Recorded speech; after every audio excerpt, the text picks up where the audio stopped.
Are you looking for an athletic scholarship?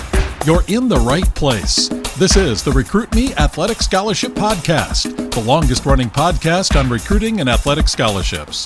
We're here to help your family navigate the recruiting road all the way to an athletic scholarship. He's a recruiting expert and a dad of 2 college athletes. He has a wealth of experience to share. Here's Recruit Me CEO, Brent Hanks. Welcome to episode 460 of the Athletic Scholarship Podcast. The Athletic Scholarship Podcast is the world's longest-running athletic recruiting education podcast, giving you a weekly 15-minute episode with recruiting advice and tips from me, the owner of Recruit Me, LLC, and the father of 2 college student athletes. Like the introduction said, my name is Brent Hanks. You also get information from many guests on interviews. The Athletic Scholarship Podcast is just one of many free and inexpensive recruiting resources to help you save time, money, and stress as you, the student athlete, and your family navigate the recruiting journey.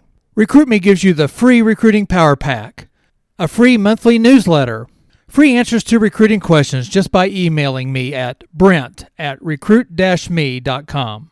The cornerstone to Recruit Me is the Recruit Me 3.0 Athletic Scholarship System. It includes a 200-plus page step-by-step manual, workbook, and worksheets to guide you through the DIY recruiting journey. The Recruit Me 3.0 system is only $39, and you can get access on the recruit-me.com website. Go there now or right after you listen to this episode. Today I want to give you some reasons why playing your sport in college is justifiable and a worthy goal. I'll give you insights to my college sports experience and then to both of my sons' college experiences. As you heard earlier, I'm the father of 2 college athletes. Parker, my older son, has graduated from college and is in the business world. He got married in June last year, and him and Molly live in Chicago and both work in the investment world. Parker pitched for Northwestern University from 2018 to 2022. The Northwestern Wildcats are an NCAA Division I school and play in the Big Ten Conference. Parker's parameters were to play Division I or Division II baseball at a high-level academic college, within 5 hours from home. He got 2 out of 3 right, with Northwestern being a 9-hour drive from home. One of the first interesting things I noticed in Parker's experience was that the 7 recruits in his recruiting class were all from different states. Parker from Missouri, Tommy, his first roommate, from Texas, Sean from California, Jack from Pennsylvania, Mike from Massachusetts, Michael from Georgia, and Anthony from Illinois. Parker got to communicate and know his incoming fellow freshmen by seeing and talking to them on social media. And we got to officially meet the players and their families on an official visit in the fall of 2017, which was Parker's senior year of high school. Parker also ended up rooming with Sean from California and Mike from Massachusetts, and then shared a house with Mike from Massachusetts and a transfer pitcher Tyler from California. Not only did Parker get to interact daily with other players from many different states, Lori and I got to meet the players and the parents and even grandparents and other family members from all over the United States. Along with meeting and interacting with players and families from all over, we got to travel to so many different parts of the country and got to watch games, and then got to break bread after the games with players and their families. Northwestern was about a 500 record team all 3 years. We lost a year to COVID, which was Parker's sophomore year. So we got to see some very good baseball and some very bad baseball throughout the years. You get emotionally attached to the players, especially the pitchers when your son is a pitcher too. We got to travel to Arizona, California, Alabama, Florida, South Carolina, Michigan, Nebraska, Indiana, Georgia, North Carolina, Minnesota, Iowa, Missouri, and of course Illinois many times. Because of COVID, we missed a few trips, missing out on going to Maryland and Penn State and Rutgers. So the benefits of both meeting people and getting to travel enhanced both Parker's and mine and Lori's experience.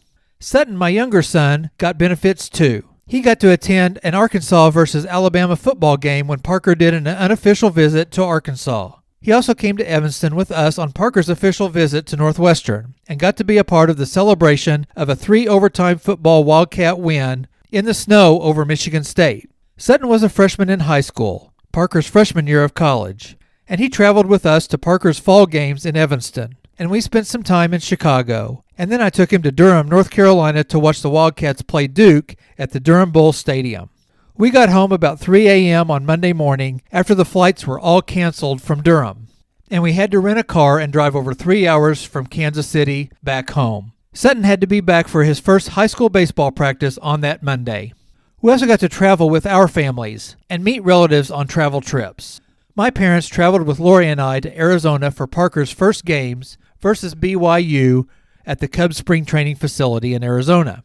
Parker pitched 2 innings with 4 strikeouts and 6 up, 6 down. To say the least, that was a good start. The closest to home was at Mizzou, and again, my parents and also my uncle who lives in Columbia, Missouri, plus Parker's girlfriend and now wife, and 2 other high school friends got to attend the games in Columbia. We spent Easter in 2019 in Ann Arbor, Michigan, and my cousin from Ann Arbor and his family joined Lori and I, my parents, and 2 of my nephews for games, and we joined them for Easter lunch. Parker's sophomore year in 2020 was cut short after 13 games, but Lori's parents joined us in Tampa, Florida for a series against South Florida. The 2021 season was still a mess from COVID, and we started the season in Minneapolis, playing inside the U.S. Bank Stadium, home of the NFL Minnesota Vikings. My cousin, the brother of the Ann Arbor cousin, joined us as he drove over from Rochester, Minnesota. He is a Gopher baseball alum. The second time the Wildcats played in Minneapolis, my parents came with us, and we got to visit my dad's sister that was living with Doug, my cousin, in Rochester. In Parker's final year, Sutton and I drove to Birmingham, Alabama for the season opener, and the next weekend, Lori and I flew to Santa Clara, California, and we got to see one of Parker's graduated teammates and then have dinner with Lori's aunt and uncle that lives in that area. Another series was when snow moved games from Indianapolis to Carbondale, Illinois, for games versus Butler and SIU, Southern Illinois University. Lori's dad was able to drive about 1 hour from Mount Vernon, Illinois, to watch some games. The last family affair was a trip to Champaign, Illinois, and we got to visit with Lori's cousin that lives in the area. The long point is that Parker's college baseball experience affected more than just Parker, Lori, and I. We got to see and share experiences with many family members and friends. Sutton, again, my younger son, is currently an outfielder for the NAI-level Columbia Cougars in Columbia, Missouri.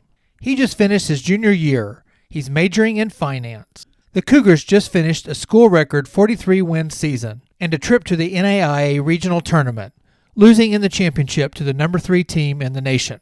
Sutton's Columbia College travels are more local, mainly to Columbia, Missouri, a few trips to Arkansas schools, then Kansas City, St. Louis, and regional NAIA tournaments the last 2 years in eastern Tennessee.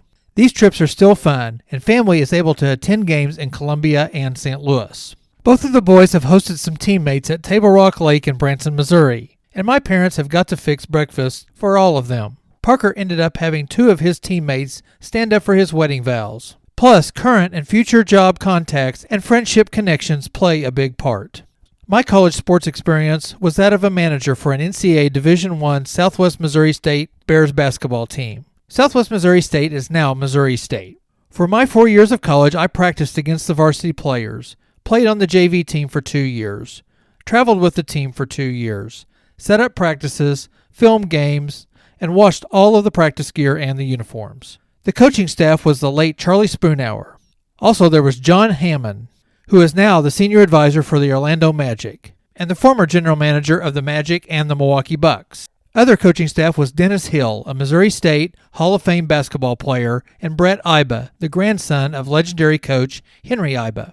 Through college basketball, I met Henry Iba, Bobby Knight, Jerry Tarkanian, P.J. Carlissimo, and a bunch of St. Louis Cardinal baseball players as they did Cardinal caravans, and many, many Bears fans that turned into both friends and car-buying clients. And I also eventually met my wife.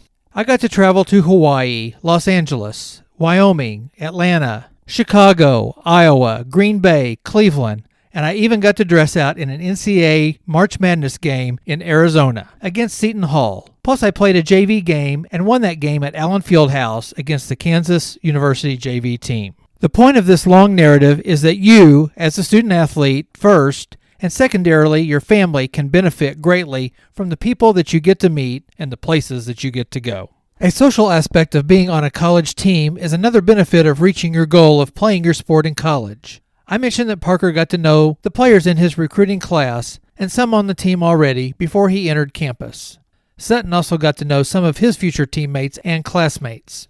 Both of them arrived on campus with a bond with some fellow students in a new world after living in the same city and going to the same school for all their lives. Parker actually moved to Evanston, Illinois, and on campus in the summer between his high school graduation and the first day of his freshman year of college fall semester. He got to know and live with some of the future teammates and got to know the layout of the campus and the town. They also had a built-in friendship group, much like a fraternity might provide. Parker and his teammates didn't join a fraternity, and Sutton's college doesn't have fraternities. But Easton, my nephew, did join a fraternity, and he played football at an NCAA Division III college. And his sister, my niece, Olivia, played basketball at an NAIA college and joined a sorority. Both had teammates and other student athletes at the college to join them too. Easton's teammate relationship just led to a new job. Parker's relationship with a teammate helped him to get a contact for his first job and current job. If you ask a college senior their favorite memories from their college career, most would point to a story on a bus or at a team dinner. The field or the court experiences are memorable, but the bus, plane, dinner table, workouts, and locker room or bench can create the most memorable memories. Most likely, an athlete's season will end with a loss of a game, a match, or a race, unless you win a national championship. Last games of a season and a career are very emotional and shows the bond between teammates.